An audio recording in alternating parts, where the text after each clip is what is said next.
Hey everyone, how you guys doing? This is me Redblade and we are back with another Raid Shadow Legends video. So I was doing a stream and then I didn't realize that there was some 10x announcement. So let's get into it. I was like, let's do a video today for the raid news. So both of the champion are from this Shadowkin faction. So first one is this Lady Kimmy. So what we got here? Lady Kimmy, she is wonderful champion for Hydra, for Doom Tower, Heart, for faction wars, even for dungeons if you want some control. So what she can bring is, and even in arena, she's a great champion for arena. So what we got is this: attack one enemy, then attack the enemy with the highest turn meter, and will attack the same target twice if it's the champion, it's the target with highest turn meter.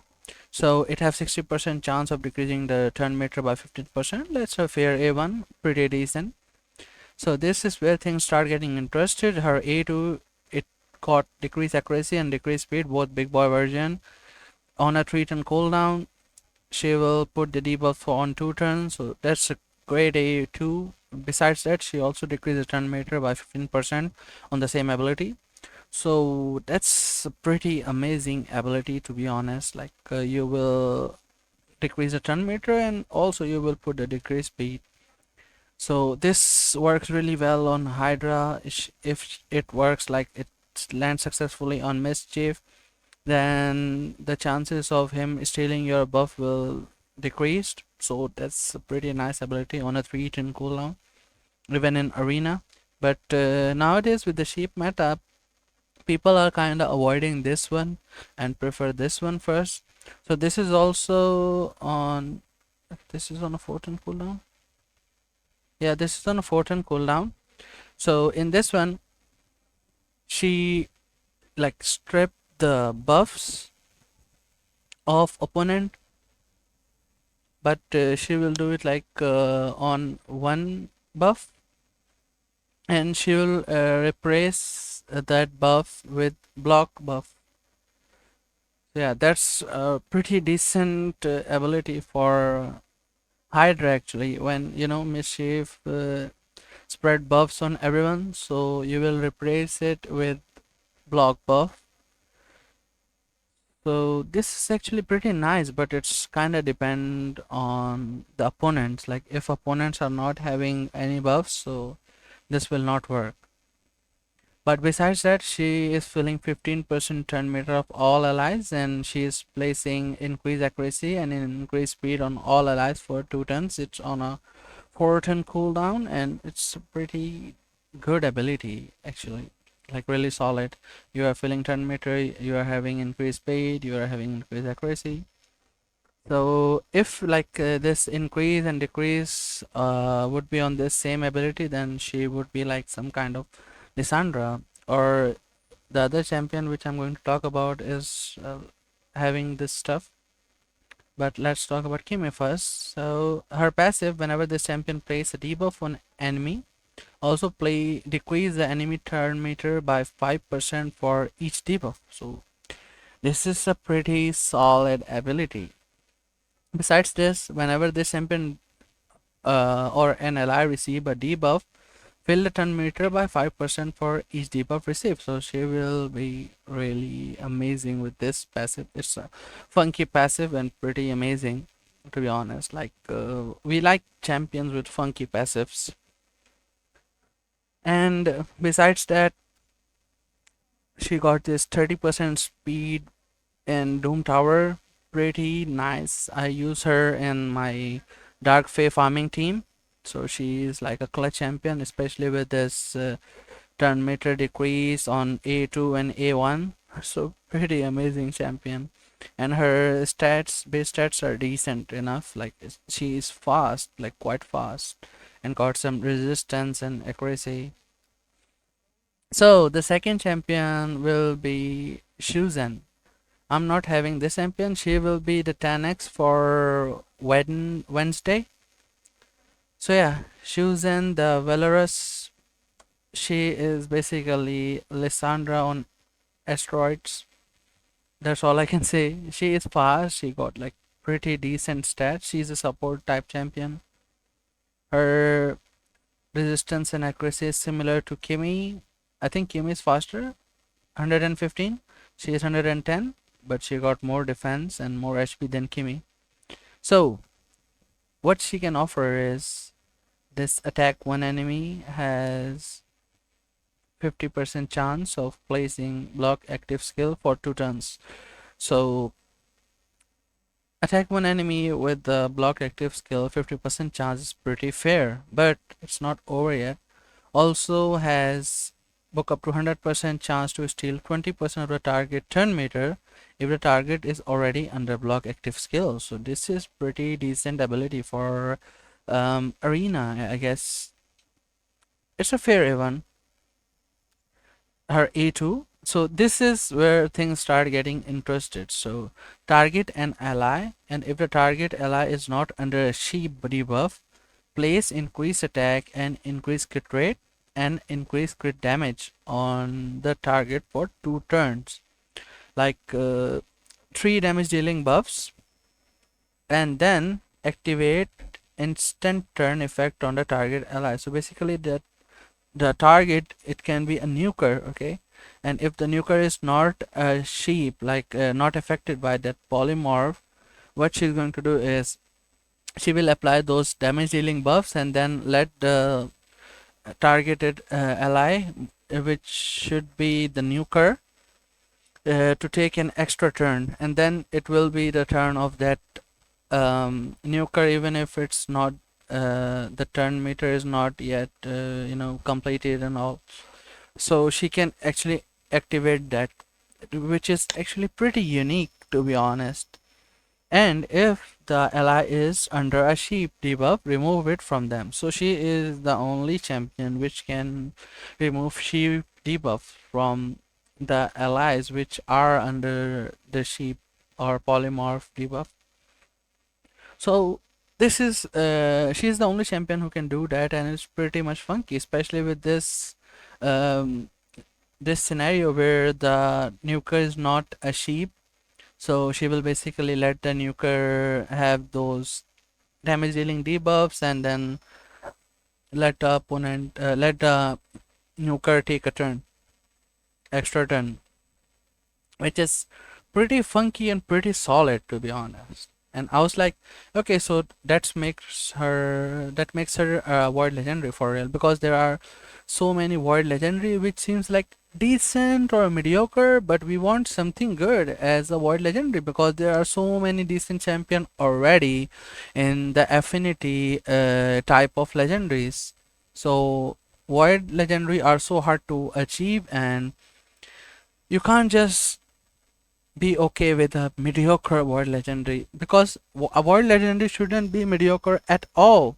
So her that skill, her A2 purging petals, is already very sick, yet her A3 is even more crazier.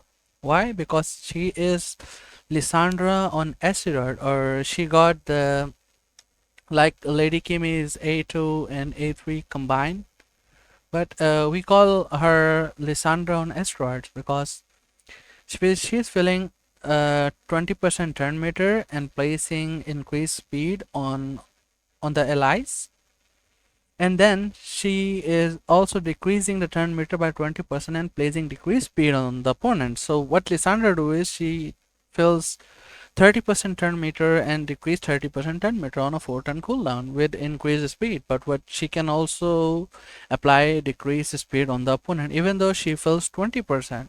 But that's actually pretty fair because she's making the opponents 30% more slower because of this decreased speed debuff. So that's a crazy good ability. I'm not having her, but if I pull her, I would be happy because I pulled twice Constantine, and I am kinda underwhelmed since then on the words.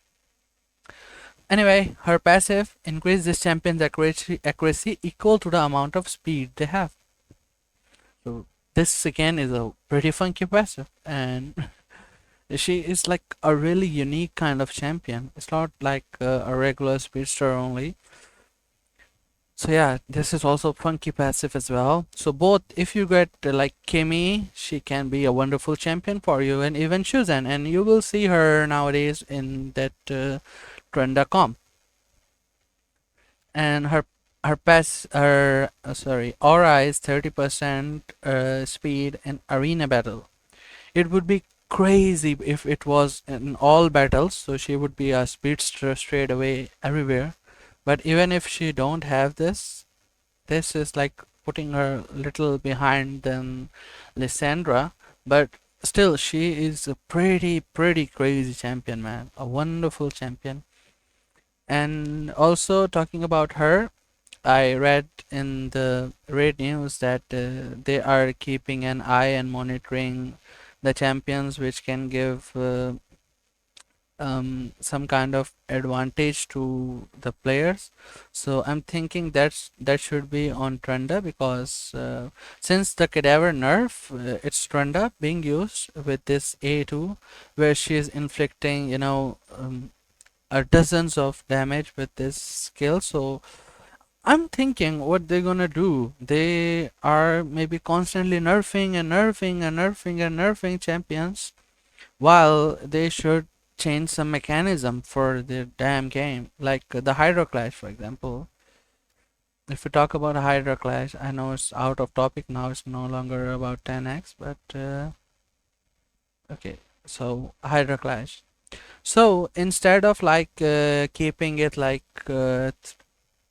five clans fighting for each other, why don't you just do it the same way you do it in this normals and difficulties of Hydra, where you just need to reach a certain amount of damage where you were able to do it, you will able to receive reward. Why don't you do it the same way in the Hydro Clash? Simple as that. Why you want us to like uh, try to not just one key, but instead of that one key you have us pushing for more and more and more and more damage. So why, what people gonna do? They will try to either try to get some whale champions, or if they can get like the Grazurs or Acrisias.